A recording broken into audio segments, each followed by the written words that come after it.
জালুকবাৰীৰ পৰা মেট্ৰ' ট্ৰেইনত আহি বশিষ্ঠৰ টুইন টাৱাৰত বহি ফটো এখন উঠিম বুলি ভাবিছোঁ। ৰিভাৰ টানেলত জীৱনৰ প্ৰথমটো ইউটিউব ব্লগ বনাম। পাহৰিছিলোঁ, এক্সপ্ৰেছ হাইৱেত মাৰ্চিডিজ ব্ৰেণ্ডৰ গাড়ীখন চলোৱা সপোন নথকা নহয় দিয়কচোন। আন এজনৰ প্ৰশ্ন, সুৰংগৰ মাজেৰে ৰাস্তা হ'লে তাত পাণ তামোলৰ দোকান দিব পাৰিমনে বাৰু? আন এজনৰ উত্তৰ, মই চাহ আৰু পিঠা বেচিম। এইজনৰ আকৌ পৰামৰ্শ, সুৰংগটোৰ এণ্ট্ৰি পইণ্টটো অলপ ওখ কৰিবলৈ ক'ব, নহ'লে বাৰিষা পানী বাঢ়িলে সেইফালেদি পটকৈ পানী সোমাব। গাঁও পঞ্চায়ত লগতে সমষ্টি, নাম ঠিকনাৰ লগতে শোচনীয় পথৰ ভিডিঅ' এটা দি এজনৰ আহ্বান, পানীৰ তলত যে সুৰংগটো বনাব, তাত যদি শিল বালি কিবা ৰাহি হয়, আমাৰ এই ৰাস্তাটোতে অলপ পেলাই দিব, বাৰিষা বৰ কষ্ট বুজিছে। এইগৰাকী আকৌ সকলোৰে ওপৰত, সুৰংগ হ'লেই নহ'ব, তাত আমাক টোলগেট এখনো লাগিব। এয়া ট্ৰল, ছ'চিয়েল মিডিয়াৰ ট্ৰল। টাৰ্গেট সৰ্বানন্দ সোণোৱাল চৰকাৰ। কিন্তু কিয়? এটা ঘোষণা, এটা বাতৰি। ঘোষণাটোৰ লগত মুখ্যমন্ত্ৰী সৰ্বানন্দ সোণোৱালৰ হাঁহি থকা এখন ফটো। নিজকে শাসক পক্ষৰ বুলি জাহিৰ কৰা একাংশই এই ফটোখন ছ'চিয়েল মিডিয়াত শ্বেয়াৰ কৰাৰ লগে লগে আৰম্ভ হ'ল চৰকাৰক ট্ৰল পৰ্ব।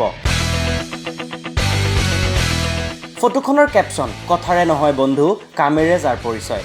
এটা আটকধুনীয়া নদী সুৰংগ। সুৰংগটোৰ সন্মুখত হাঁহি হাঁহি থিয় হৈ আছে মুখ্যমন্ত্ৰী সৰ্বানন্দ সোণোৱাল আৰু সেই বিশেষ ঘোষণাটো। ব্ৰহ্মপুত্ৰৰ গৰ্ভত নিৰ্মাণ হ'ব চীনতকৈও দীঘল পানীৰ তলৰ সুৰংগ।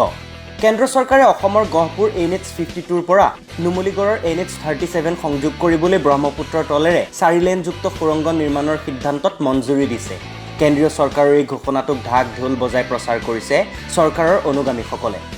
নিশ্চিতভাৱে এটা ভাল ঘোষণা, ভাল হ'ব অসমৰ। ভাল মানে বহুত ভাল। তেন্তে প্ৰশ্ন হয়, ভাল এই ঘোষণাটোক লৈ কিয় একাংশই ট্ৰল কৰিছে চৰকাৰক? কাৰণ আছে, কাৰণটো আন একো নহয়, চৰকাৰ নিজেই। প্ৰথমে এটা ভাষণ। मुझे बताइए आपको क्या चाहिए? एक ब्रिज चाहिए ना? 2016 বিধানসভা নিৰ্বাচনৰ প্ৰচাৰ চলাবলৈ অহা প্ৰধানমন্ত্ৰী মোদীয়ে মাজুলীবাসীক কৈছিল, এয়া অন্যায় হয় নে নহয়? मुझे बताइए ये आपके साथ अन्याय है कि नहीं है? এখন দলং হ'ব লাগে নে নালাগে? पुल चाहिए ना? 60 साल हो गए, तो उनको देने का मन नहीं कर गया क्या? সৰ্বানন্দ সোণোৱালক 5 বছৰ দিয়ক।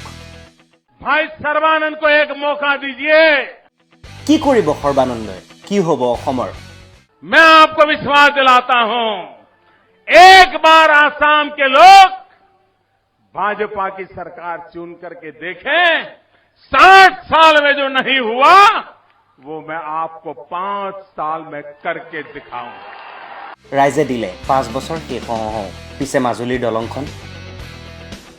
মিমৰ জৰিয়তে এজনে দিছে সেই প্ৰশ্নৰ উত্তৰ, ৰাইজ দেখিছেনে মাজুলীৰ দলংখন? এইবাৰ আহোঁ নদী সুৰংগৰ ঘোষণাক ট্ৰল কৰাৰ আন এটা কাৰণলৈ। অসমবাসীলৈ সুখবৰ বুলি কৈ ৰাজ্য চৰকাৰে ঘোষণা কৰিছিল, অক্টোবৰত আৰম্ভ হ'ব ব্ৰহ্মপুত্ৰৰ খনন। কেন্দ্ৰই দিছে 400 কোটি। ব্ৰহ্মপুত্ৰৰ দুয়োপাৰে নিৰ্মাণ হ'ব এক্সপ্ৰেছ হাইৱে। অক্টোবৰত আৰম্ভ হ'ব ব্ৰহ্মপুত্ৰৰ খনন।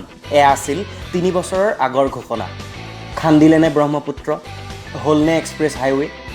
উত্তৰটো নিদিলেও হ'ব চাগে। সেয়ে এতিয়া নদী সুৰংগ নিৰ্মাণ কৰিবলৈ ওলোৱা চৰকাৰক তাচ্ছিল্য কৰি এজনে লিখিছে, দীৰ্ঘদিনে চলি থকা ব্ৰহ্মপুত্ৰৰ খননৰ কাম এতিয়াৰে পৰা আৰু নহ'ব, কাৰণ খনন চলালে ওপৰৰ অংশ পাতল হৈ যাব আৰু সুৰংগ বনোৱাত অসুবিধা হ'ব। আল্টিমেট চাগে এইটো। ফটোখন দেখি কিবা মনত পৰিছেনে? সেই যে টুইন টাৱাৰ, এডভান্টেজ আছামৰ সময়ত যে ঢাক ঢোল বজাই ঘোষণা কৰিছিল, বহুতে যে সপোন দেখিছিল টুইন টাৱাৰত ফটো উঠাৰ। হাইৱেৰে আহিলে মন কৰিবচোন, এতিয়া টাৱাৰৰ ফটোখনহে আছে, তাকো পৰি আছে। আৰু বহু আছে, বছৰি 2 কোটি চাকৰি, স্মাৰ্ট চিটি, জাগিৰোডৰ কাগজ কল, মাজুলীৰ পৰা গুৱাহাটীলৈ ব্ৰহ্মপুত্ৰৰে চিপ প্লেন, আৰু 23 মে'ত বাংলাদেশে তালি টোপোলা বান্ধিব বুলি কোৱাটো একোৱেই নহ'ল, সকলো কেৱল আশ্বাস হৈ ৰ'ল। নোহোৱাৰ তালিকাখন দীঘল হৈ হৈ গৈ থকাৰ সময়তে এইবাৰ আকৌ ব্ৰহ্মপুত্ৰৰ তলেৰে সুৰংগৰ ঘোষণা। অতিষ্ঠ ৰাইজ লাগি গ'ল ট্ৰলত। Bureau' report, D news.